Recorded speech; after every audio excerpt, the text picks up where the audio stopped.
Welcome, everybody, to the BRICKYARD podcast. Today, we'll be going over the AFC playoff picture, as well as our NFC East predictions, the latest on DeAndre Hopkins, as well as our top 5 teams in the AFC, top 5 quarterbacks in the AFC, as well as the playoff picture. Yeah, I'm excited for this, and we went over every single team in the AFC and predicted their record, so make sure you stay tuned for that. But one thing we didn't know is where DeAndre Hopkins was going to go, and that is a huge factor in the landscape of the AFC because he could potentially go to a team that, like the Pats or the Titans, that kind of has a good team and you could put it together and make something of this year. But if they don't have that really big number one receiver for their quarterback, they could be one of the worst teams in the league this year. So he met with the Patriots, did a 2-day camp, said everything there went well. Mutual respect with Bill Belichick. Bill Belichick loves his game.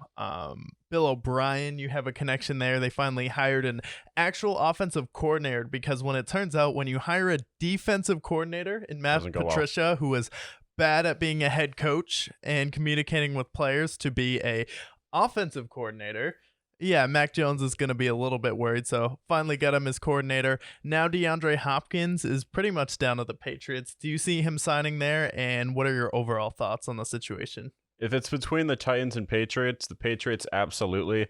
In our rankings right here, we have them finishing last in the East with all the talent that's in that division.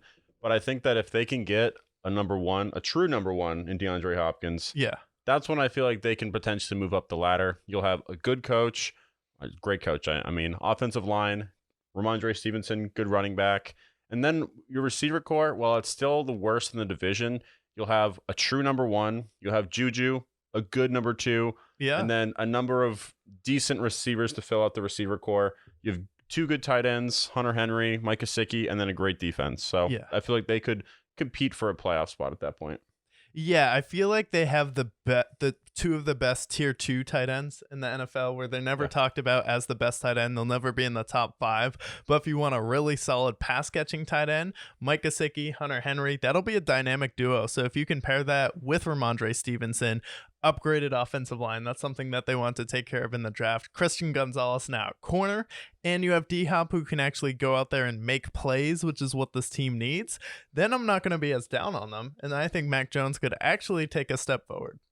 Yeah, because last year, I mean, we talked about the defensive coordinator as an offensive coordinator. What a disaster that was. Yeah. But if we expect him to go from what year 1 was to what his real year 2 will be, well, year 1, what we like to see from him was he wasn't the greatest in the world, didn't have the strongest arm, but he was efficient. So if he can be efficient, maybe improve a little bit with the deep ball, then we're talking a totally different Patriots team. We were a little bit low on them in the prediction, but they go out and get a true wide receiver, then I feel like this Patriots team could absolutely make some noise. Yeah, I think they could make some noise, and I don't think it's fair to be so down on Mac Jones, and I'm kind of someone who's been down on him in the past when really just give him an actual receiver to work with, a coordinator he can actually work with, and people roast Bill O'Brien for how it ended with the Texans, and was the guy a terrible GM? Yes. But does the guy know how to coach a team on offense and elevate an offense that really has no business being that good?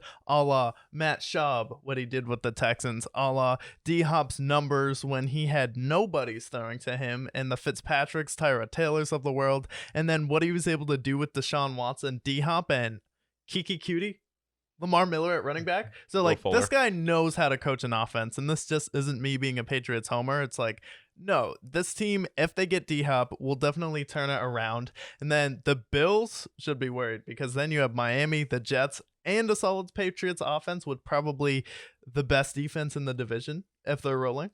Yeah, absolutely. The Bills would be worried. The Jets would be worried because Patriots have owned them the last decade. The Jets, yes, they have a great defense, but they still have a lot of moving pieces. They have a bunch of new receivers. They have a new quarterback. Robert Saleh, if we were making a rankings video, he probably would be the lowest coach on the totem pole there, which I think is just because of the amount of talent there. But I think absolutely if Patriots get D-Hop, they should be able to move up the AFC rankings. Yeah, absolutely. And speaking of the AFC rankings, we went ahead, and if you haven't been following, we've each picked 2 teams in the division, gone over their schedule. This is a collective. I would do 2 teams in the division. Zach would do 2 teams in the division, and then we went over 1 division each week. We've now done the AFC East, North, South, and West. So now it's time to go over each division. Let's start on the other side with the AFC West. I'll have you read that off, and then who picked the teams with that record and how that division's going to shape up. Yeah, so you had the Chiefs and the Broncos. I had the Chargers and Raiders. To win the division, we had the Chiefs. You picked the Chiefs to go 11-6. Little bit of a buffer there between 11-6 and 13-4, but you had them final score 11-6. Chargers, I picked to go 10-7. You picked the Broncos to go 8-9, which I think is right on the nose there. And then the Raiders having a tough season, going 3-14, worst in the AFC. I can see that completely.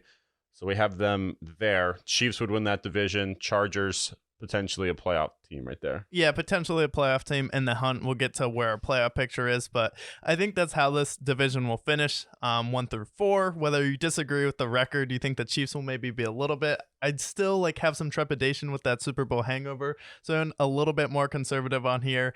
And then the Chargers 10-7. Some fans think they'll be better because of injuries, but I think that Eckler drama is a little bit too much, and then him a year older.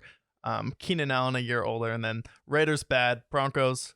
No one has any clue what that team's going to be. Yeah, if anything, maybe the Broncos surpass the Chargers if the Chargers deal with injuries again this year, and if they can get what's left of Russell Wilson, sure.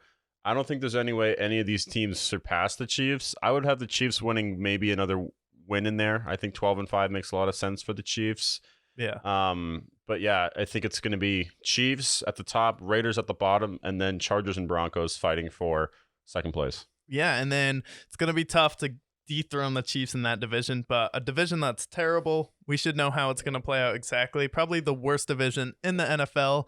We have the AFC South. So I picked the Jaguars and the Titans. You had the Texans and the Colts. So at the Jaguars at number 1, finishing at 14-3. You have the Texans finishing at 8-9, the 2 seed in that division. And then I picked the Titans to go 5-12, and you picked the Colts to go 5-12 as well. So we kind of just put the Titans above them out of respect, but we think they're both kind of be in that 5-7 win range, and we think the Texans are going to be in that 6-9 win range.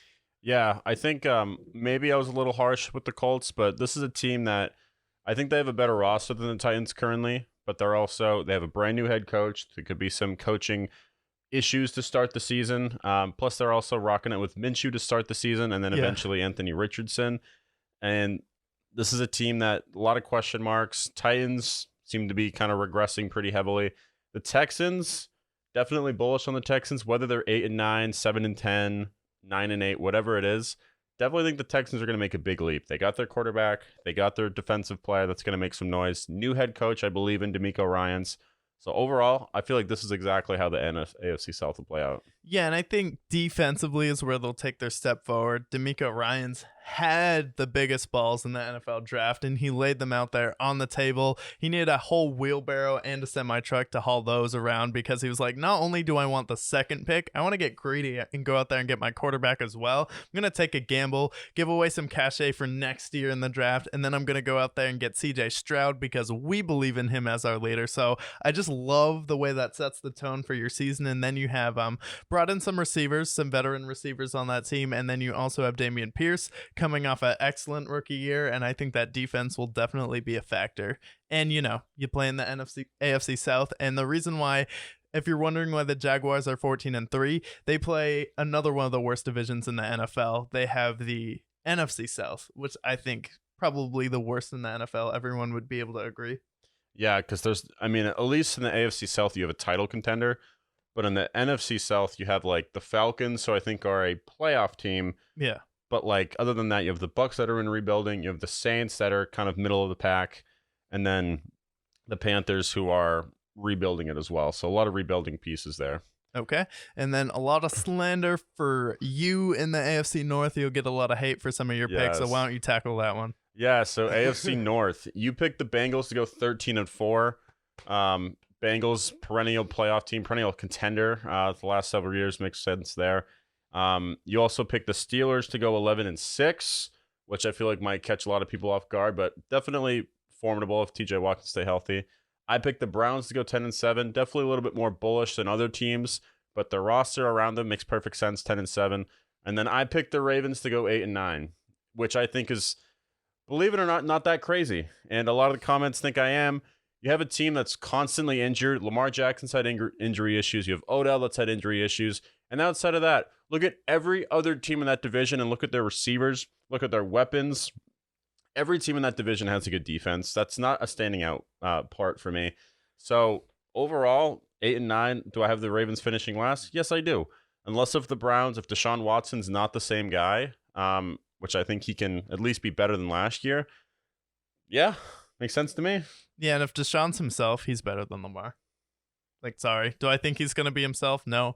Probably about 80%, but he's still going to be really good. And he can pass way better than Lamar. And the past 2 seasons, Lamar Jackson on cue has gotten hurt between like week 6 and 8, and it's happened back-to-back years. And if you're at quarterback who runs a lot and is not a great thrower from the pocket, I don't think like you don't have that much of like a way to prevent injuries from happening. So it's like the fact that he got injured the past 2 years would be a huge cause for concern, because I don't think he's a guy who's going to be able to bounce back from having injury issues when he's perpetually hurt. Yeah, I think that's fair. So the Bengals win that division. Steelers would have a wild card spot. That brings us to the AFC East, which we have. You picked the Dolphins to go 14-3. You also picked the Bills to go 11-6. I picked the Jets to go 10-7 and the Patriots to go 7-10, having a lackadaisical year. This is before a potential D-Hop signing, so that might be updated later on. But thoughts on how this plays out? You have the Dolphins as the 2 seed here, and the Bills and Jets in the mix as well. Yeah, I think the Dolphins are going to be AFC Rams. That's kind of the culture they're building on that team, where they're going out there getting talent. I'd say if you look at the receiver combos, the Dolphins have probably they have the fastest wide receiver duo of all time, and that talent on offense, Mike McDaniel, and then you brought in a competent backup in Mike White, where I think Mike White, with the weapons around him, if he can win with the dysfunctional New York Jets, and everything they were going through, he can definitely win with the Dolphins. He went on the road in tough environments and threw for 300+ yard games. So I think you can win with him. And if you have any quarterback besides Sky Moore, you almost beat the Bills in a wild card game last year. And then you add Jalen Ramsey as a leader on that defense when you already had a great cornerback. So now your defense is looking rock solid. And Bradley Chubb was the one they brought in last year. He'll be acclimated another year. And then the Bills, 11-6. I think that's fair. Yeah, absolutely. And this is how our playoff picture would shake out. So with all of the standings here, we'd have the Jags as the 1 seed. Okay.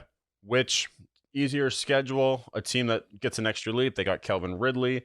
They also drafted pretty well last year as well. Another year acclimated.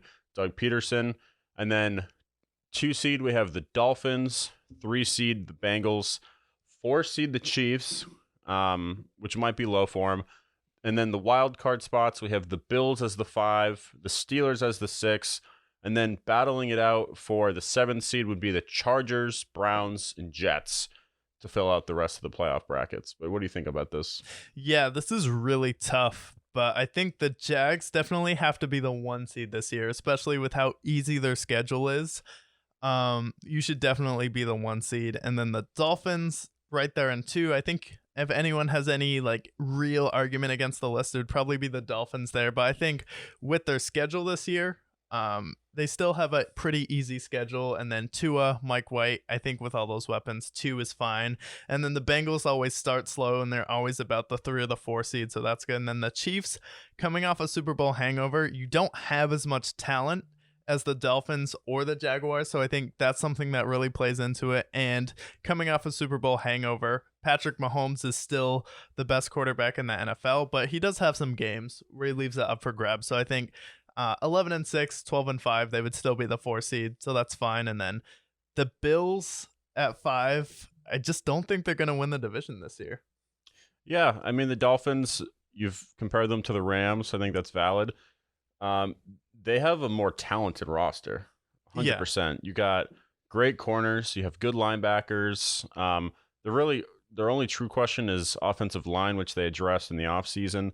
And then you have the best receiver core in that division.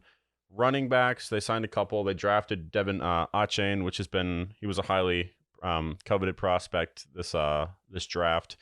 So overall, I mean, if Tua can play as well as he did before his concussions, Yeah. if they can stay healthy, if this is a full 17-game Dolphins, 14-3, 13-4, 12-5, absolutely, I see the Dolphins there. Yeah, and then I think the real argument here is, why do I think the Steelers are better than the Chargers, Browns, and Jets? And that would be, I think the Steelers would have the best defense. I think they have the most stable coach, and he's never had a losing season. And I think Kenny Pickett definitely showed flashes at the end of the year that he could make those athletic on the run throws. And then TJ Watt is now focusing on injury prevention in his offseason plan. He talked about how him being off the field has definitely affects his team. And you can show that the Steelers are a completely different team with and without TJ Watt. And I think when TJ Watt's healthy for a full year, I think that defense is one of the best defenses in the NFL. He creates turnovers and wins games by himself on top of George Pickens, year 2. I think they'll have one of the better receiving cores. And then you bring in Allen Robinson, who's a real leader in that wide receiver room, which they didn't have with AB, Martavis Bryant, and Marcus Wheaton and all those guys. So I think that, and then Mike Tomlin being the stable coach he is, for me, Najee Harris not being injured this year and Fred Warren as a duo. Yeah, absolutely. So last year when they had TJ Watt, they were 8-2. Yeah. And over the last 2 years, they're 17-7 when they have TJ Watt. Basically, TJ Watt's there. They're one of the best teams in the AFC North. So I don't think it's that crazy. Maybe a 10-7 season is more formidable, but I love George Pickens. I've been in love with George Pickens since he made that miraculous circus catch early in the season last year. This is a team that even last year, when they had Mitch Trubisky, who was not a good fit for him at all, before they even had Kenny Pickett, could not move the ball. Their biggest problem last year was their offense. Their defense kept them in the games for most of it. The fact that they were still able to be 9-8 and still fight for a playoff spot, credits to them. And I think this year they've improved their offensive line. Their first pick went to a tackle. So I absolutely think that they'll have a better offensive line. Najee will be healthy. They got a couple other backs that can work there with them. One of the best wide receiver cores in the AFC, along with Pat Freiermuth, who's really nice with it. And then their defense. TJ Watt stays healthy, and they're going to win games. Yeah, and part of it is they're just the fucking Pittsburgh Steelers. And when you say Chargers, Browns, Jets, and you say Steelers, it's like, okay. If it's like a debate, I'm going to go with the Steelers, just for history's sake. Yeah.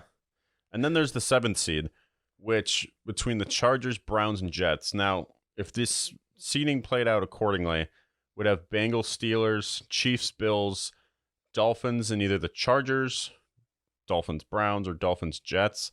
If I'm picking what would be the most exciting narrative, I'm picking Dolphins, Jets, because you have divisional matchup. You got Aaron Rodgers, legacy game. Potentially, he's had a lot of playoff mishaps over his entire career. Over his last entire career. But this would be his most talented team he's had since probably about 3 years ago in the NFC title game. So I would root for the Jets making the playoffs over these three. For the Chargers, I think if they make the playoffs, there's an opportunity that Brandon Staley stays, which Chargers fans don't want that, and really anybody wants that. Get them a real coach, please. Yeah. And then for the Browns, if I don't know, Deshaun Watson, how good will he be? Jets, Dolphins, Aaron Rodgers versus the Dolphins. Can he win one more playoff game before riding off into the sunset?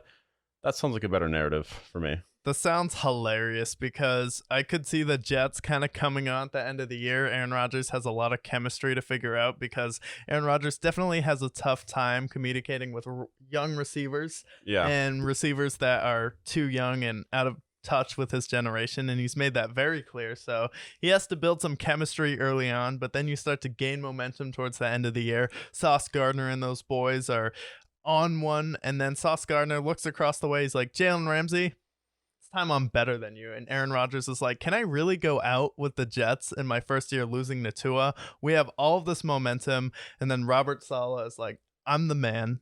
I'm a better coach than Mike McDaniels. Sure, has he made the playoffs before? Yes. But does he have a way better roster? And did I help the Jets like win a lot of really close games last year? It's like I did, and I gave this team hope. And you know what? I'm Mr. Clean, Aaron Rodgers. This is a legacy moment for me right now with the New York Jets. I would take the upset, honestly. There's always an upset Yeah. every year. Honestly, with the Browns too, I could see Myles Garrett just destroying Tua. Yeah. Honestly, there's could be an upset in any of them because for the Browns, let's say we get 80%, 90% Deshaun Watson. Yeah. If we get 90% of Deshaun Watson with that defense, with that offensive line, with Nick Chubb, with all the receivers that they have, that could be trouble for them. And then the Chargers, that would be an interesting game as well. I do think the Dolphins would prevail, but Justin Herbert, can he, fight the demons that he had going up 27-0 against the Jags and losing? Can he overcome that and have a good playoff game? I think he can. Yeah. So I would pick the Jets of those three. Who would you pick? I would pick. I want the Jets, but I would say the Browns. The Browns deserve it more. Deshaun Watson, when he's himself, is better than Aaron Rodgers. Myles Garrett, that defense is absolutely loaded. That wide receiver core is absolutely loaded. And you still have Nick Chubb, who's a perennial top 5 running back every single year, staying steady there. You have a coach of the year on that team. So, yeah, just the talent they have on defense and just Amari Cooper, you added Elijah Moore, and you could kind of get the best of the Jets in that trade if you do go up there and get the 7 seed. So I do think the Browns would get it out of any of those teams, and they would definitely give the Dolphins a lot of problems because not only do they have the firepower, they would have a mobile quarterback, and if they're in the playoffs, Deshaun Watson is himself, and then Myles Garrett versus Tua, it's like it's a tough matchup, young man. Yeah, no doubt. So the way this playoff seeding would be, in yours, it would be Dolphins, Browns. I'd have Dolphins, Jets, Bengals, Steelers, Chiefs, Bills. So very, very, very early playoff predictions. Okay, I would go Browns upsetting the Dolphins, and then I would have Chiefs beating the Bills, and I would have Bengals over the Steelers, but that game worries me just with the performance that the Bengals had versus the Ravens last year when Lamar wasn't playing. Yeah. I would say that's definitely a 1-possession game, but I still have to go Bengals just because I do believe Joe Burrow is better than Kenny Pickett, and Jamar Chase will be the difference. Yeah. If it's Dolphins, Jets, I know I've talked all this smoke, but I still think the Dolphins are going to win that game because I've seen Aaron Rodgers in the playoffs the last always, and I'm not going to bet him there. Bengals and Steelers. Bengals again. I think that's a classic 2000s matchup. Gritty game. Bengals prevail. And then Chiefs Bills. We just had Father's Day this past weekend, and Josh Allen wishing happy Father's Day to Patrick Mahomes. That was very kind of him. He didn't have to do that. Pick the Chiefs. I mean, come on. Patrick Mahomes is Josh Allen's daddy, and that's not going to change anytime soon. So yeah, we pretty much have the same thing. I'd have the Dolphins beating the Jets. Okay. So with mine, I have the Browns as the 7 seed playing the Jaguars, and then I would have Bengals, Chiefs, I think. Yeah, Bengals, Chiefs in the second round. That's a really tough second round. I would go Jaguars over the Browns, and then I have to go Bengals over Chiefs because I do think at home this time in Cincinnati, they'd get the benefit of the refs. You can't make a play as stupid as they made at the end of the last game with the guy pushing Patrick Mahomes out of bounds. If not, could have had a very different ending to that game and potentially gone into overtime. So have to go with the Bengals matching up with Bengals Jags in the AFC Championship. Yeah, and the way I'd play it out, we'd have Jags and Chiefs, Dolphins, Bengals. I would pick the Chiefs to pick the Jaguars, and then Dolphins, Bengals. I'd still pick the Bengals. Gets third straight Chiefs, Bengals, and I do think the Bengals prevail in this game, making the Bengals the AFC champions. I have the Bengals as the champions as well. As much as I love Trevor Lawrence, as much as I think he'll have a amazing year next year, he does still have some Peyton Manning in him, and he's definitely turnover prone, where I think Joe Burrow plays a much more methodical game like Tom Brady does, where it's a lot of reading the defense, shifting the defense around, changing coverages and changing matchups. So definitely think Joe Burrow would get the best of him and get back to the Super Bowl. Yeah, we love it. And now that's our AFC picture here. Where would you have? So we have our playoff picture here. Let's go over now our top 5 AFC teams going into 2023-2024. Yeah, let's start at 5 at the bottom. I can do every other or just go through my list. Let's start. We'll do our 5. So you do Okay. 5, I go 5, and we'll trade off there. So at number 5, record doesn't always mean skill-wise what they're the best as. I have the Miami Dolphins there. I think with their weapons, Tyreek Hill, Jalen Waddle, and the addition of Jalen Ramsey, that adds a whole new element, pairing him with Xavier Howard. So I think their defense will be elite. So I do have them as the 5th best team in the AFC. And then at number 4, I also have the Dolphins at 5 as well. you have the Dolphins at 5. Okay. Yeah, yep. So I think our list will look pretty similar. Dolphins, a lot of talent. Seems like they're a little top heavy. Their running game, I'm a little concerned about. Let's see whether they go out and get Dalvin Cook. But with the amount of talent on defense, with their offense, got to give it to the Dolphins. I also like Mike McDaniels a lot as a coach. So give me the Dolphins at 5.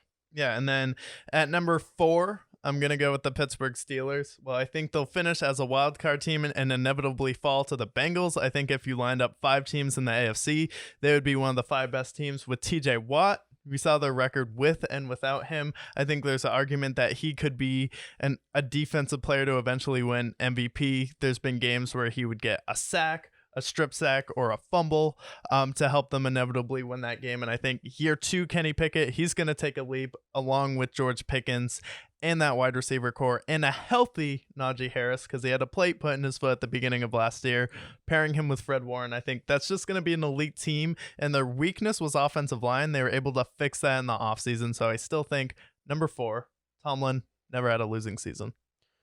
Number 4, I have the Bills. Okay.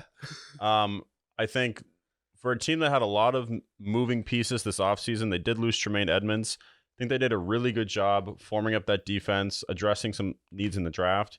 Also, on the offensive side of the ball, getting some offensive line help, getting a number 2 tight end that could potentially replace Dawson Knox when it comes time to pay him. Yeah. And then even running backs, they moved on from Devin Singletary, which I think was the right move. James Cook, a year older, can he get the most out of him? They also signed Latavius Murray, which I think is a nice signing. They got Damian Harris. So they have a nice little committee backfield. I think maybe the running game can be better than last year's. My one concern would be their wide receiver 2s. Not a super sold on Gabe Davis, but they have Stephon Diggs. They have Josh Allen. I have them at 4. Awesome. Yeah. At 4, you have the Bills. I think I would argue the Steelers over the Bills, because I will put it this way. Do I think the Bills could get the better of them in like September and October? Yes. But do I think when it comes down to it in a playoff game, Mike Tomlin versus Sean McDermott, that defense, will they be able to slow down Josh Allen in January? I think they could. And I think they would best them in like January, December football. Gritty football. I can see it. And then number 3, our top 3 might be the same actually. I have the Jacksonville Jaguars, have them as the number 1 seed in the AFC. Trevor Lawrence, you're getting Calvin Ridley back this year, so that wide receiver core is a lot more dynamic with the weapons you already had there. Doug Peterson, year 2, taking control of the reins there, and look for some improvement on the defensive side. Yeah, and even with their draft picks this year, I have them at 3 as well. They went out and got Tank Bigsby in the 3rd round. I think he's going to complement Travis Etienne very well. Calvin Ridley shaking off some rust. I think to start the season, getting acclimated might be an issue for them. But then when he is acclimated, you have him, Christian Kirk, some other guys on that team that can make a difference for him. And then their defense, a year older, Trayvon Walker, can he be effective for him? I like the Jags at 3. And I think what I would say about Calvin Ridley is it's not like they traded for him this year. So he's had all of last year to be studying Jags film offensively. So he'll have the plays. He'll really just be shaking off that physical rust. But I think he'll be on the same page with Trevor Lawrence just because they traded for him last year. Yeah, for sure. And then 2, we probably both have the Bengals. At this point, whether you have the Chiefs or Bengals, 1 or 2, I think they're both going to be right there. I mean, this is the only team that can really fully compete with the Chiefs and have given the Chiefs trouble since Patty Mahomes has been in the league. So got to give them credit there. They could be 1 if you wanted them, but with some of their losses on the defensive side, I put them at 2. Joe Burrow, Patty Mahomes, best rivalry in football. Yeah, absolutely. And then, yeah, 1 or 2, you could put the Chiefs wherever you want. I think the Chiefs will definitely be the best team in the league. Patrick Mahomes is the best player in the league right now, and Andy Reid is the best coach in this conference. So I have to give them the benefit of the doubt there. And then I think their offense could potentially be more dynamic this year once they fully acclimate Kadarius Toney and Sky Moore. I think they're going to be a lot faster this year, and we saw a little bit of that in the Super Bowl. So look for their offense to get a little bit more speed because they were comfortable moving off Juju. Yeah, absolutely. And I think Kadarius Toney, more of a gadget guy in New York, hasn't really had a full year, fully healthy, getting acclimated in. But I think this year he'll emerge as the Tyreek replacement they've been looking for. Okay, so top 5s, I have 5 Miami, 4 Steelers, 3 Jags, 2 Bengals, 1 Chiefs, and you have Dolphins at 5, Bills at 4, Jags at 3, Bengals, Chiefs. Awesome. And then that brings us into our top 5 quarterbacks in the AFC. Went over the top 5 teams, our playoff picture divisions. Now it's for the playmakers, the guys making the most impact on the football field. 5 all the way up to 1. Who do you have here? So at number 5, I'll let you start it off. Number 5, I have Josh Allen. Okay. Perhaps a little bit low, but I've seen how he's performed in the playoffs. Or just there's moments where he's the best quarterback in the league, and there's moments where he is one of the worst. Yeah. That being said, though, you get a dynamic, mobile quarterback with a cannon of an arm, can be super accurate, and just can physically just dominate a game, unlike any others. So I have Josh Allen at 5. At number 5, assuming they stay healthy and they're fully available all season long, I have Lamar Jackson. Lamar Jackson is an MVP of this league, is one of the most dynamic players in this league. He's a 10-point difference when he's on and off the field for the Baltimore Ravens. So I think with his impact, what he's been able to do with literally no weapons at wide receiver his whole career besides Hollywood Brown, and then we've kind of seen his career peter out in Arizona. I think it's definitely fair to put Lamar Jackson at number 5 for quarterbacks in the AFC. Yeah, and I actually have Lamar at 4. Just because I don't think he's had the same amount of help around him as Josh Allen's had. Did not get a Stephon Diggs by any means. And even this year, they're banking on a guy who hasn't been himself since 2016. Then you get that Rashad Bateman's of the world, who is a good receiver, but always hurt. And then they went out and drafted a wide receiver with their first round pick. Seems like this year, their new offensive coordinator is kind of letting it flow through Lamar Jackson the way Lamar Jackson wants him to. I expect Lamar Jackson to have a bounce back year. So I have Lamar at 4. And then at number 4, I have Josh Allen. And I think last year we were having the debate between who's the best quarterback in the league. Is it Josh Allen or Patrick Mahomes, when it was clearly Joe Burrow and Patrick Mahomes, but for some reason the media completely missed that narrative because they don't understand how football works. But I have Josh Allen at number 4 because he's still been one of the top 3 quarterbacks, I feel like, over the past few years. And then I think talent-wise, he's one of the more talented quarterbacks. I think he has more talent than Burrow, more talent than Herbert. He has almost as much as talent as Patrick Mahomes. Mahomes is definitely a more gifted passer, but Josh Allen is one of the most gifted runners. And like, he has a different type of running style as Lamar, but if he wanted to, I feel like he could go out there and get 1,000 yards. Yeah, absolutely. Especially when last year he was their running game. I think this year I don't see him as mobile. I think he'll still be a very mobile quarterback. But when you have the Latavius Murrays, the Damian Harrises, and James Cook, who I think they expect to take a next leap, I do see him taking a step back, not being as mobile, giving it to them more often. Okay. And then number 3, this is kind of a projection here, but I have Trevor Lawrence at 3. With the addition of Calvin Ridley, he finally gets a legitimate number 1 receiver. Then he also gets the Christian Kirks of the world. They kept Evan Ingram. Then they also have Travis Etienne in the backfield, getting Tank Bigsby as a more receiving back. Their offensive line, they've improved a little bit in the offseason. But Trevor, if he can mitigate the mistakes, I think we saw him the last 2 months of the season being one of the best quarterbacks statistically in the NFL. I don't think it's crazy to have him at 3, especially because he can do all the things that these other guys can do. Can be mobile, not to the same extent to these other 2 that I mentioned. However, I think that if he can mitigate the mistakes, maybe throw 10 to 12 picks rather than leading the league as he did before, I have Trevor at 3.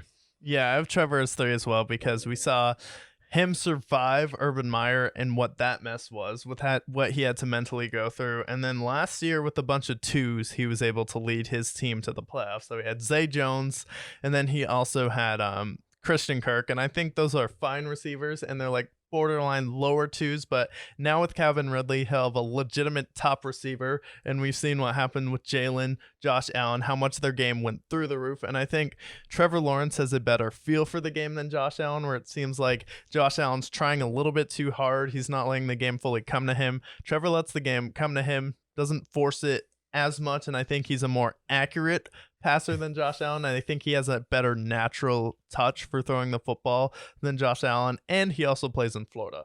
And I think if he's the number 1 seed like we predicted in the playoffs this year, I think Trevor Lawrence is probably going to be the MVP this year as well, because going up against a really weak division in the NFC, you play in the worst division in the AFC, which none of these other guys do. So statistically, it's probably going to be dynamite for him.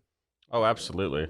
And then with our 1 and 2 spots, we have to put Joe Burrow 2, second best quarterback in the league, and then obviously Patrick Mahomes at 1. I assume the rating's the same for you. Yep. Until anybody goes to take the throne of these 2 quarterbacks, this is the rivalry. This is the Peyton Manning and Tom Brady. This is the generational rivalry that we've always been enamored by, and seeing these 2 again, probably facing off potentially in the AFC title game, if not just meeting again. It seems like whoever's going to win the Super Bowl is going to have to run into one of these 2 guys. Yeah, absolutely. And that covers our AFC recap. So we fully recapped all the divisions. Where's everyone finishing in the AFC? So you can go out, check that.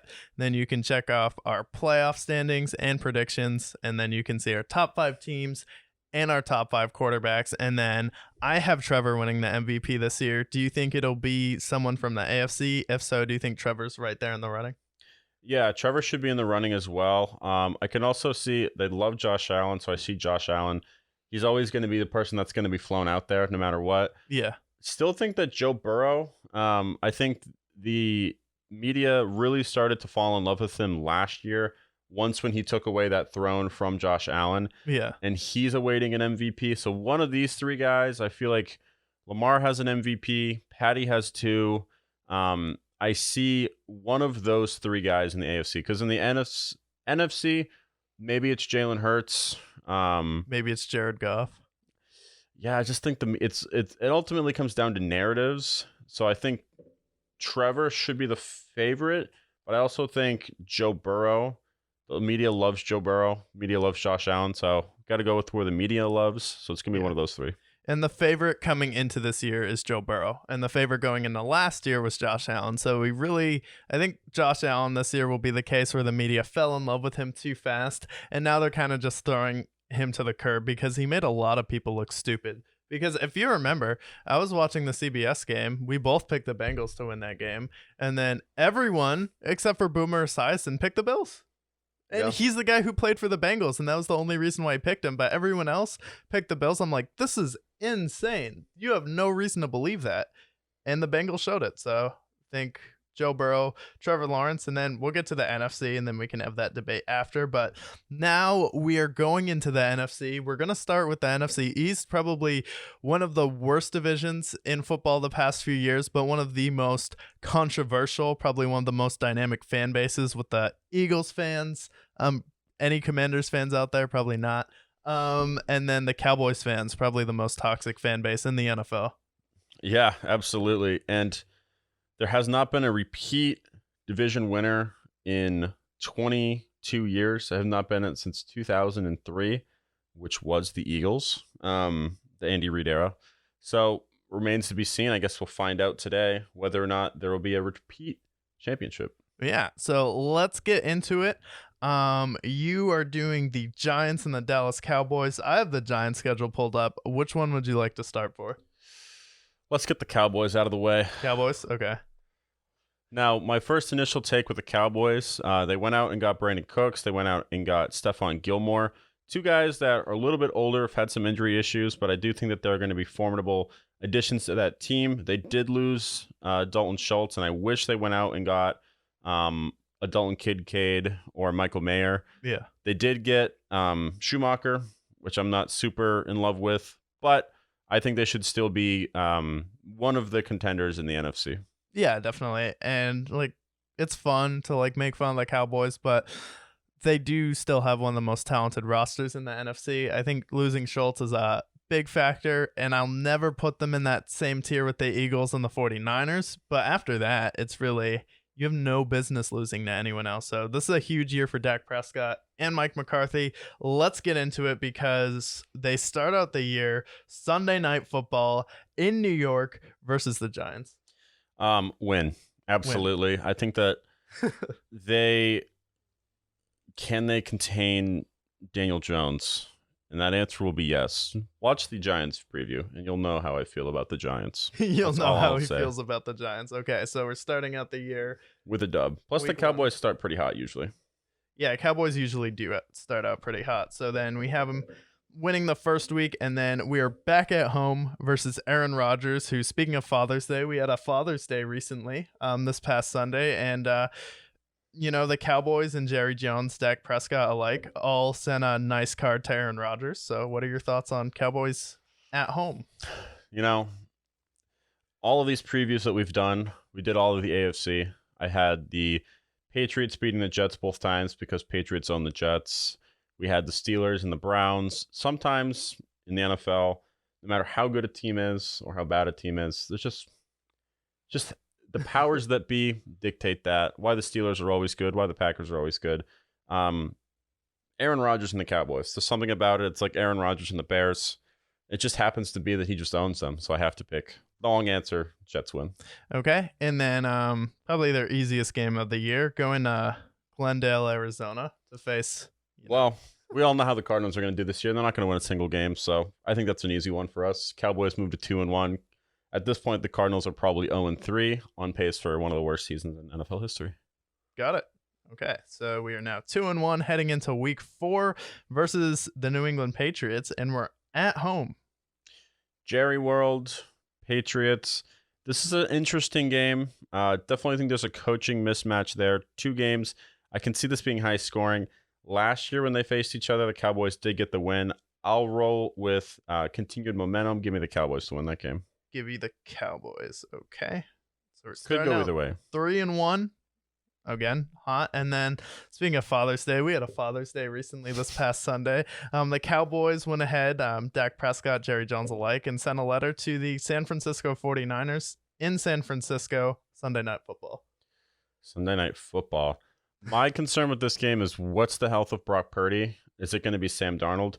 If it's Sam Darnold, this is the same guy that saw Ghost in New England. Can you see Ghost in Jerry World? I think so. Early in the season, Cowboys are hot. 49ers are starting to adjust a little bit. Give me the Cowboys to win this game. Okay. So 4-1 win in San Francisco. And then staying in California, going on the road to LA, right down the street, to face the Chargers.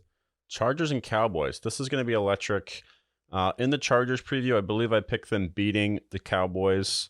So I'll be consistent here. I'll pick them losing to the Chargers. Justin Herbert has a big game. Okay. Pretty solid start to the year, though. We're 4-2, and then we're going back home versus the LA Rams. Ooh, is Stetson Bennett playing yet? Is he? I don't know. If he is, although it's going to be a tough one, I'm going to have to pick the Cowboys winning this one. I just think that Dak Prescott, I think he's a little bit better than Stetson Bennett at this point, so I'll give him the edge. A little bit?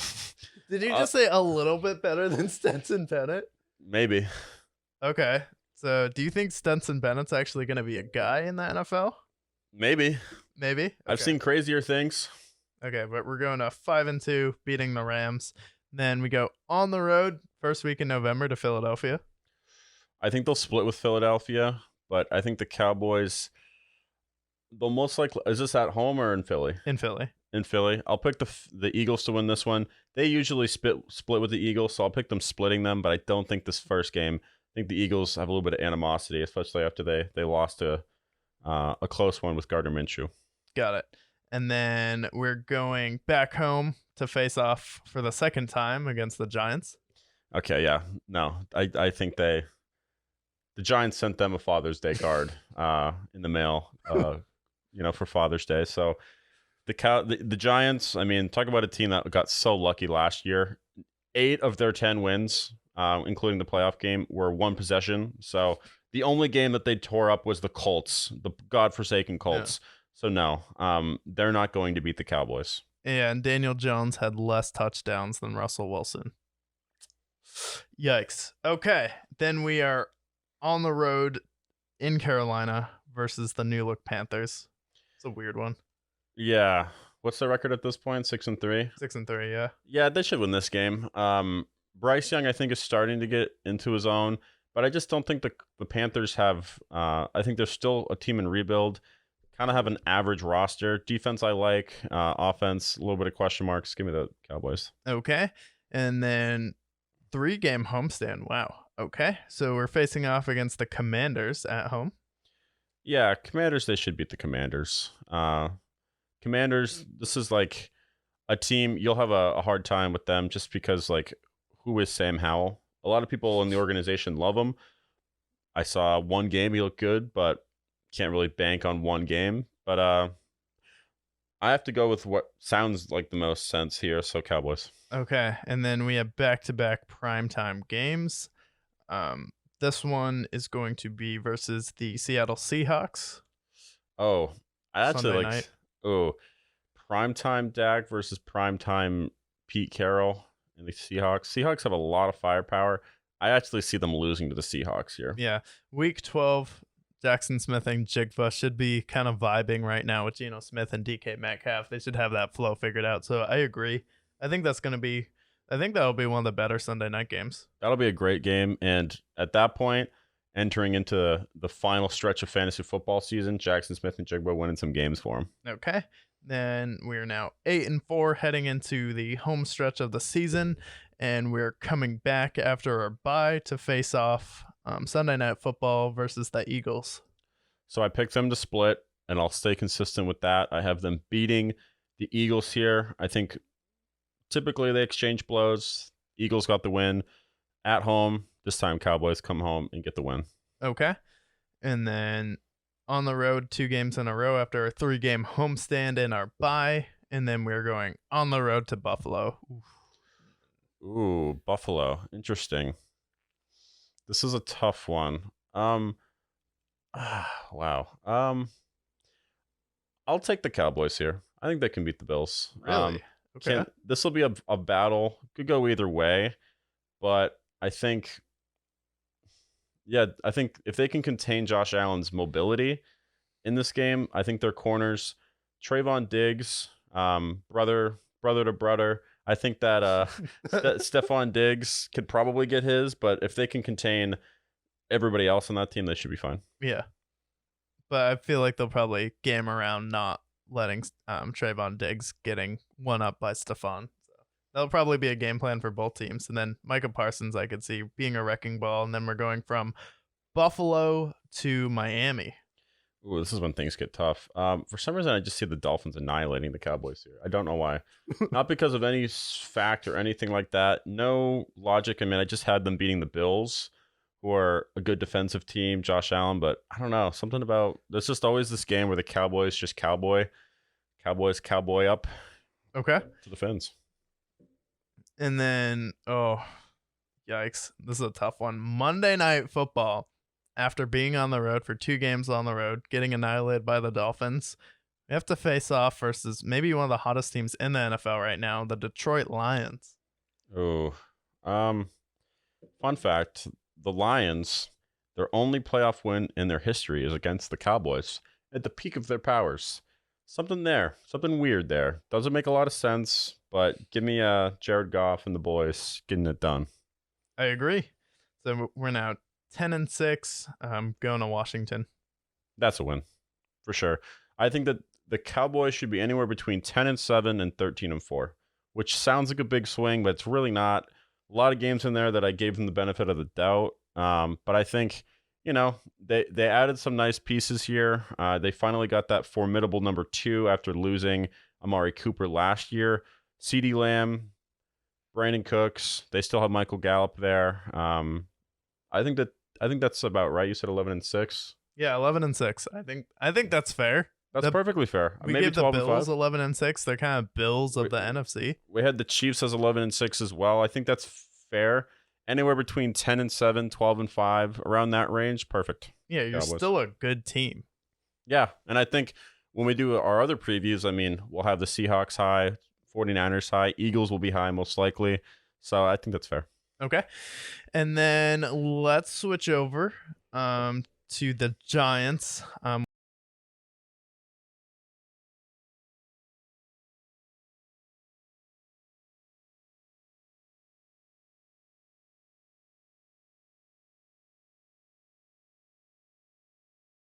When I say Giants, we have the G-men. Some like to call them the G-boys, as in the gamer boys of New York. What are your overall thoughts on the Giants heading into 2023? Well, let's talk about how they were in 2022, which was easily the most fraudulent playoff team in the entire playoffs. Never mind the fact, just in the NFC. They had 9 of their 10 wins as one-score games, similar to the Vikings here, except for the Vikings, we just like 13-4. It doesn't make a lot of sense. The Giants squeaked into the playoffs with Daniel Jones throwing 15 touchdowns, 5 interceptions, throwing for 3,000 yards. Basically, have your first read. If it doesn't work, just run. That's basically their offense, which that's cute for a year. But once when you go into year 2 and people are like, okay, as long as we can basically contain Daniel Jones' mobility, that's great. They also have Saquon that's holding out. And the way that they addressed their horrible wide receiver room was, okay, let's go out and get Darren Waller. Okay, Darren Waller. I like Darren Waller a lot. But do I think that solves their issues? No, your number 1 is still Darius Slayton. They have the worst receiver core in that entire division. This team should not be good. I agree. So let's dive into it. Let me do this dive in. I agree. Let's dive in. I agree with everything you just said there. So we have week 1 versus the Cowboys. If you didn't see our previous video, we went ahead and broke down the Cowboy schedule. So make sure you go ahead and check that out. Had them finishing. Well, you'll have to watch the video, but we have the Cowboys winning that game. Any other thoughts? Yeah, they're not going to beat the Giants. In fact, I don't think the Giants aren't going to beat the Cowboys or the Eagles. So you can chalk that up as 2 L's right there. You saw how bad they got annihilated by the Eagles last year. They got crushed. Did you watch not just the playoff game, but also the game that they had in Philly prior when they lost 48-20? Do I think that's going to happen again? Of course. This team can't score more than 20 points. Yeah, I agree. Okay. And then, next week we have 2 of the worst teams facing off. We're going to Arizona. Oh, wow. Early win for the Cardinals. That's crazy. I think the Cardinals will probably win 1 or 2 games. Okay. You know what? No, I can't give the Cardinals the win here. Battle of the bad. In this case, it comes down to coaching. Brian Daboll versus Mickey Mouse. Let me pick Brian Daboll. Okay. They do get a win here. Okay, they get a win here, but that doesn't last long because we're going on the road to San Francisco, and you're about to see probably Daniel Jones get outplayed by Sam Darnold. Man, imagine getting clowned by a guy that sees ghost. That's cringe. 49ers win. 49ers win. Okay. Then we are back to New York after being on the road for 2 weeks on the West Coast to face Seattle. No. Sorry. Who's gonna guard Jackson Smith and Jigba? Who's gonna guard Tyler Lockett? Who's gonna guard DK Metcalf? Their defense, I mean, their biggest addition this year was Bobby Okereke. God bless his soul. He played with my roommate in college, but that's it. That's how you're gonna stop all this firepower in the NFC? Stop it. Okay, so we're now 1-3 coming out of Q1. Sounds right. Heading into Q2, we start out on the road versus tough stretch, Miami. Miami, give me a break. Can the Dolphins score more than 20 points? I think so. Can the Giants score 20 points? No. The end. Okay. Then we're going back to New York, but not in New York. We're going to Buffalo. Buffalo, please. The Bills, come on. Perennial playoff team. Give me a break. Okay. The best of all New York teams, by the way. Just got to say. Yeah, Josh Allen versus what everyone's calling Daniel Jones Josh Allen light now, which is insane, by the way. No. Josh Allen light? That's so disrespectful to Josh Allen.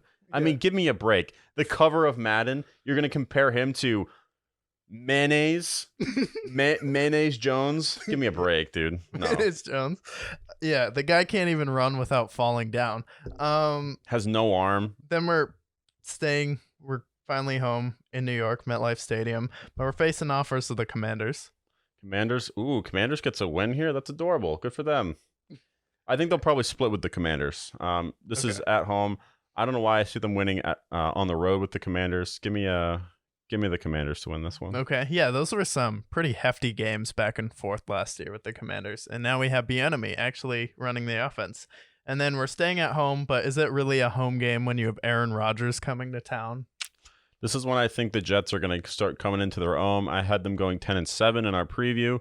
I think that this is a game where, Battle of New York, for most of their time, it's been the Giants that have been the big attraction with the Eli Mannings of the world. But now, Aaron Rodgers says, hell no. 1-7 it is. The crazy thing is, all the teams we picked over them, besides like the exception of the Commanders, like I really only see 2 wins here as well. Because like all of these teams are better than them. Yeah, I mean, the Giants were 10-7-1, and their point differential was -26. Yeah, but like we're halfway through the season, they're 1-7, but it's like besides the Cardinals, Commanders, the Dolphins, yeah, Bills, yeah, Seahawks, yeah, Cowboys, yeah. They have a tough schedule. Yeah, that's a really hard schedule. And let's look at this year. Stop it. Okay, so Giants, one of the hardest starts to the year of any football team, but it gets easier even though we have to go on the road. Going on the road to face the Raiders with potentially Jimmy Garoppolo, potentially Tom Brady. Raiders have more talent. Honestly, they really do. I mean, Devontae Adams, you're not going to be able to stop Devontae Adams. Josh Jacobs, he's better. Also, where's Saquon at this point? He's holding out. Saquon's holding out. He might also, hate to say it, he might be hurt. Who knows? Injuries are a big thing, but the Raiders, they have a better receiver core. They have, if Jimmy Garoppolo is playing, a better quarterback. They have better talent on defense. Can anybody stop Max Crosby? Can anybody stop Chandler Jones? No. That's not crazy. Raiders win. Raiders win. Okay. Just win, baby. And then we're going on the road again to face Dallas. That's not Thanksgiving, no. Just the game of the week. Well, you saw my Cowboys preview, and you know that I'm extremely low on the Giants. Are you? Hopefully the Giants can score a touchdown in this game, but I'm picking the Cowboys. Yeah. Yeah, like even if Saquon's like hurt, how do you score if you're the Giants? I don't understand. It's extremely Saquon centric. If Saquon's not playing, they don't have an offense. Yeah. It's going to be a disaster. Okay. Yeah, so we had the Raiders, Cowboys, and then on the road versus the Commanders. You had the Commanders winning that? I had them splitting, so I think they can beat the Commanders once. So give me them splitting. They actually did get a win here. Okay. And then right after that, back home in New York versus New England, Mac Jones with potentially DeAndre Hopkins now. Yeah, I mean, we didn't have this high insight before, but again, it's like it's the battle of the coaching. I still pick Bill. You don't think Bill Belichick, one of the greatest defensive minds, if not the greatest defensive mind in history, said, okay, here's what we're going to do, guys. We're just not going to let Daniel Jones run on us. Because if he has to throw, Christian Gonzalez is there, Jack Jones is there. Yeah. Their secondary, they still have a number of talents there. No chance. The Patriots destroy them. Yeah. Words of wisdom from Brick Jameson. Make Daniel Jones make more than one read, and you'll do very well against the Giants this year. Yeah. He'll wet his pants against Bill Belichick, like so many quarterbacks have in the past. Yeah. And then we're staying at home, 2-game homestand here versus the Packers. Packers? No, not even the Packers. Honestly, no. The Packers, better run organization the last decade. Jordan Love, while I don't think he's going to be magnificent, I still think the Packers are a better team than the Giants. They have a better defense. They have weapons that are a little bit more exciting to me. I'd rather have Christian Watson than anybody on that team. And then running backs. I mean, I do like Saquon, but again, I don't know where Saquon is at this point. Maybe he gets a contract, maybe he doesn't. Yeah. Aaron Jones, I like Aaron Jones a heck of a lot more. So AJ Dillon. It's like the AJ? combo of running backs. It's still they have a better punch. committee. yeah, exactly. So I have the Packers winning this game. Yeah, we have Coach Eyebrows too. Yeah. And then after the Packers, we're going on the road to face the new look New Orleans Saints with Derek Carr. Yeah, I still got to pick the Saints here. The Saints have a better defense. They have a better quarterback at this point. Their weapons with Chris Olave. Maybe Mike Thomas has an appearance here as well. Seems like he's 100%. So maybe he can play. So I have the Saints. And then last year they lost to this team 44 to whatever the Giants scored at home or on the road versus the Philadelphia Eagles No. on Christmas. No chance. No. Well, guess what? Jalen Hurts is about to take their toys, steal their stockings, eat their milk, and fucking shit on the floor. And that's going to be their Christmas against Philadelphia.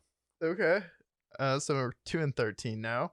Oh, good. And then Just in time to be in the conversation for the Caleb Williams sweepstakes. Stetson Bennett is now playing for the Rams on New Year's Eve No chance they beat the Rams. at home versus the Rams. Okay.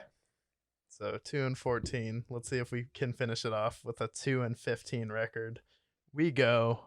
Oh, it's versus the Eagles. Yeah. We're at home versus the Eagles. They face them again? Yeah, in week 17. Oh. Yeah, and like the last 3 weeks they faced the Eagles twice. Damn. Yeah, no. They can't. They can't do it. No. No chance. So that means I have them going 2-15. Maybe they win another game in there. I think 3-14 is probably more like it. But this is a team that historically, the last decade has been terrible. I love Brian Daboll. I think he's a great coach. But your offensive line's a question. Your receivers are one of the worst in the league. Your tight ends, that's great. You got Darren Waller. But who else are you going to throw it to? Honestly. And then you have the Saquon controversy. The offense is very Saquon-centric. If Saquon's not there, good luck. And then you have that scrub behind center at Daniel Jones. Daniel Jones is one of the worst quarterbacks I've ever seen in my life. That's great that he can run. What else? Because if they can continue running, what do you got? Yeah. He's not very accurate. He doesn't have a strong arm. And then their defense. Like, I love Kayvon Thibodeau, but outside of that, who else is on their team? You need to do more than just Kayvon Thibodeau. Like, we need to have more action here. This is a team that last year got very lucky, had a lot of one-score games, and a lot of them went their way. Very much Vikings story here, which is ironic that they met it in the playoffs, hilariously enough. But it's like, how can I have any faith in this team when this team had a fraudulent 22-23 season, and now maybe 2-15 is a little harsh, but I still don't see them winning any more than 4 games this year. Yeah. I think it's fair because, like, you can hate on it all you want, but the Giants can't score. Russell Wilson had more touchdowns than Daniel Jones. Saquon Barkley is probably going to hold out. Darren Waller is the solution to your wide receiver core, and you still have Darius Slayton. And you know why you can't have good receivers? Because you paid Daniel Jones. So, like, all of this is fair. Like, the fact that you're going to have this awful, shit, terrible year, you put on an absolute clinic explaining everything wrong with the Giants.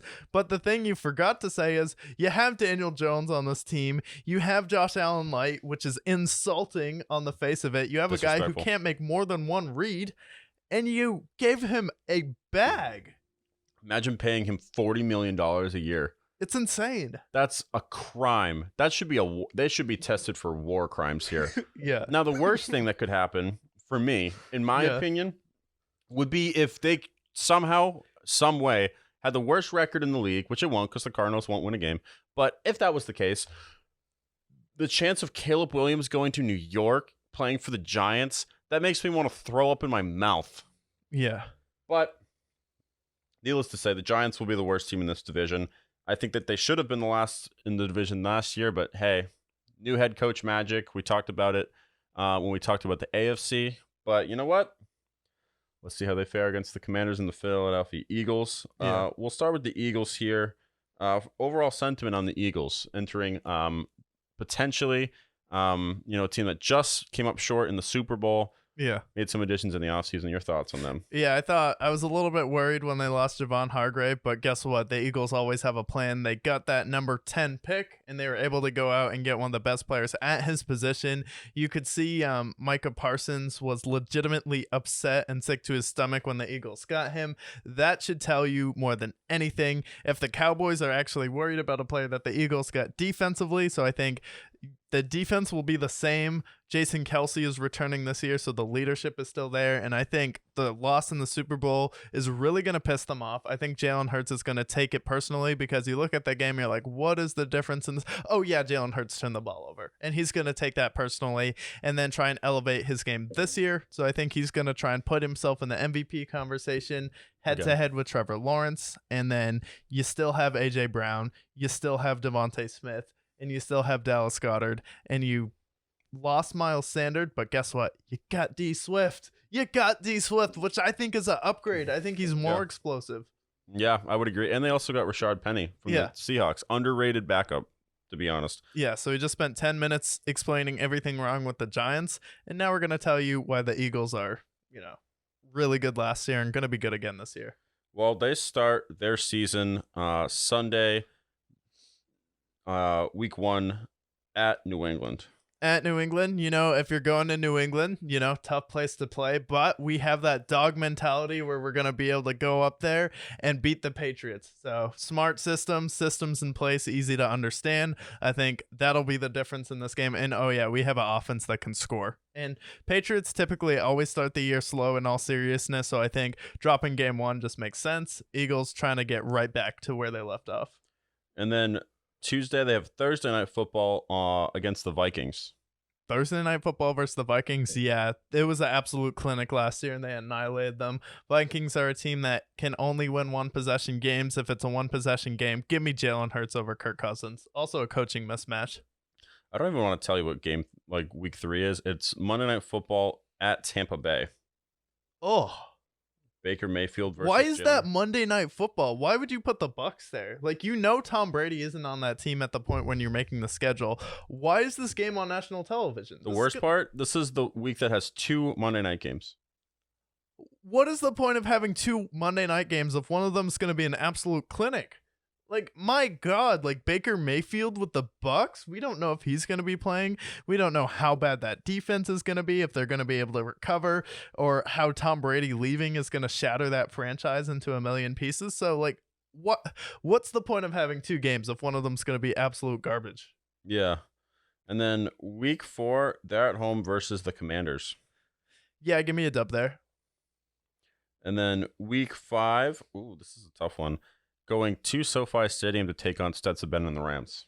That's not a tough one. Unlike Brick, I am not as high on Stetson Bennett as the rest of you are, because apparently Stetson Bennett has a fan group out there, and I think you're the head of that club there. So if you want to be part of the Stetson Bennett Discord, let us know. And then, but I'm not part of it, so I think the Eagles still win that game.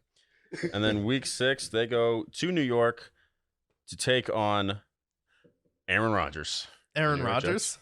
To New York. Yeah, I think the Jets win that game.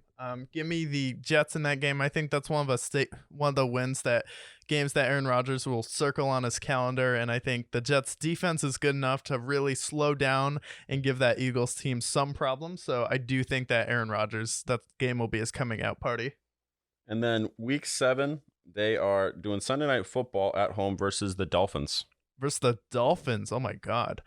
Give me the Dolphins in this game. I think Tyreek Hill, Jalen Waddle, it's going to be a battle for arguably the best duo. And I think that the Dolphins earlier in the year are going to be flying high as well as the Eagles. But I do think they do have more firepower, and it'll be more of a unfamiliar with the opponent. And when it comes to down to familiarity, one thing that it doesn't matter to anyone on the field is Tyreek Hill. And he's going to burn this team. For sure. And then week 8 against the Commanders. Against the Commanders? Yeah, that's a win. You had your first loss last year was to the Commanders. I think they took that personally. Got to have that dog mentality. Go out there, beat them again. And then week 9 at home again against the Cowboys. At home again versus the Cowboys. You had the Eagles winning that game. We have them splitting with the Cowboys, so I'll stick with that. 7-2. 7-2. And then week 10 is a bye, but then they go Monday Night Football at Kansas City in Arrowhead. This is a revenge game, and I think one thing the Chiefs have shown is they really don't care about those games in the regular season, a la they've lost to the Bills the past 2 years. So that's why I'm going to have the Philadelphia Eagles going in there and winning. This game means more to the Eagles than it does to the Chiefs, because even if the Chiefs lose the game, they'll be like, yeah, but we still got that ring, baby. True. And then, tough schedule upcoming. Week 12 at home versus Buffalo. At home versus Buffalo. Ooh. I like them at home versus Buffalo. I think the Eagles are a more complete team, and I think Nick Sirianni is definitely a better coach than Sean McDermott. So I think the Eagles, one team that doesn't have dog mentality is the Buffalo Bills. So if it's dog mentality going up against, I don't know what the Bills have, but it's not that. So I'll go with the Eagles. And then week 13 against the 49ers. Against the 49ers? At home. At home? Yeah, I think that's a game where they heard the noise. Quarterback got hurt in Brock Purdy and Trey Lance, and they're like, man, people still think we would have lost to the Niners, or they think the game was up for a debate. Like, let's go at this team, show them who's boss, and go out there and get a win, because that's your biggest rival probably in the NFC when Purdy and Lance are fully healthy, and you're probably going to be eyeing seeding as well if there's a tiebreaker. So you have the Eagles winning that game? I do. And then week 14 at Jerry World, Sunday Night Football. Yep, you had the Cowboys winning that game, so I have to stick with that. And then week 15 at Seattle. At Seattle? I'll have Seattle winning that game. I think Seattle's definitely a tough place to play, especially on the road. And I think Seattle's going to have a lot of firepower this year. I think they're one of the teams, like, they were really good last year, but people are kind of ready to write them off this year. But they went out there, got talent on defense in the draft, went out there, got an elite receiver in the draft as well. Kenneth Walker, another year under his belt. DK Metcalf, another year bonding with Geno Smith. And then on Christmas, at home versus the lowly Giants. I mean, the Giants just suck, right? Yeah. I mean, the Giants are terrible. So I think that the Eagles will be able to go in there, take all their presents, and then it won't even matter. It's like, no, I'm going to take your presents. This is bad Santa, whatever you want to call them. Scrooge. I think they'll be doing the world a favor, so I actually think they're better than Scrooge. I think the Giants are actually Scrooge. So, yeah, Eagles go in there, take all the presents, and then leave a house full of coal. And then New Year's Eve, a lot of aspirations. What's my New Year's resolutions? They get to take on the lowly Cardinals. Next. And then to end the season, they get to end it again, going back to New York after stealing all their presents on Christmas, coming back home week 18. Yep, and you had them being the Giants both times, and it wasn't even close last time. Did you see the playoff game they played versus the Giants? Pathetic. Like I remember watching that playoff game, and I was like, do the Giants know the game has started yet? Because it looks like they're trying to like warm up and like get into the game, and then maybe the game started later. Maybe they didn't know what time the game started, but if you watch that playoff game, that was the Giants at the peak of their powers, and where they're going to be at this year is not that. I think the Giants honestly probably regressed this year. I don't think Saquon's going to have as dominant a year as he had last year, especially because he was a vocal point and he covered a lot of holes in the passing game. A lot of those one read, 5-yard passes were to Saquon. It wasn't a Darius Slayton and all these other receivers. Oh, yeah, absolutely. He had, I think, the most all-purpose yards in the NFL last year. Yeah. He was one of the best. Now, we pivot to the Commanders. Okay. And in the offseason, they went ahead and made Sam Howell their number one quarterback, and they also went out and got Eric Bieniemy from the Chiefs. Yeah. So, your thoughts on the Commanders before we dive in? Definitely worried about Ron Rivera. Showed some Joe Biden symptoms when he didn't even know that his team could have been eliminated from the playoffs in that game.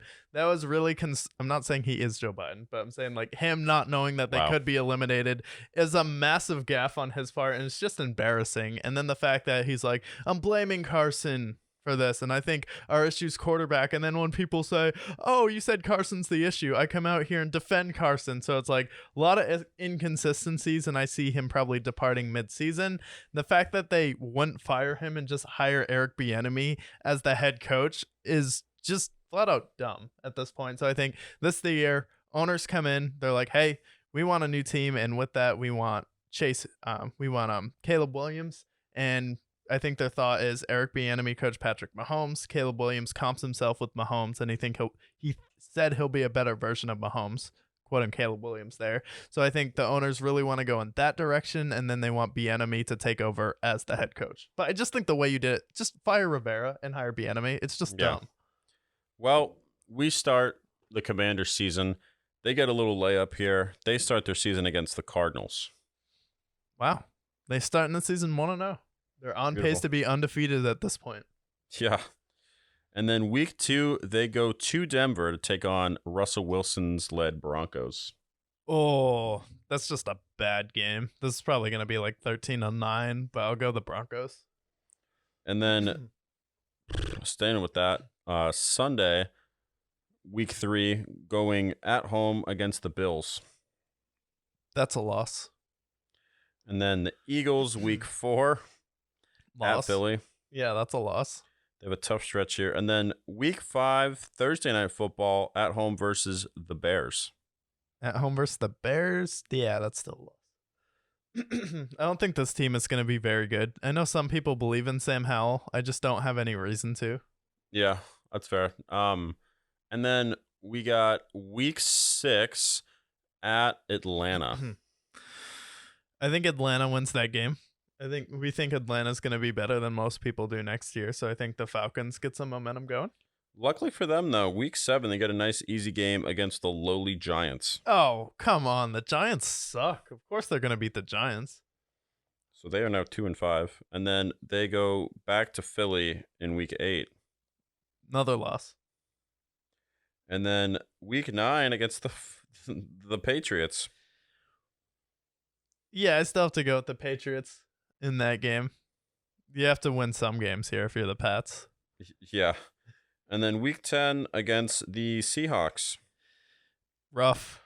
Nope, not a win. And then week 11, another nice little win for them against the Giants. Pencil that in. 2 wins versus the Giants. And then week 12 against the Cowboys. Week 12 versus the Cowboys? At Jerry World. At Jerry World, I still think that's a loss. It's going to be a rough year for the Commanders. Definitely a reboot. And then week 13, they have at home versus the Dolphins. Another loss. At this point, their season is in disarray, 3-10. Most likely, Ron Rivera's gone at this point.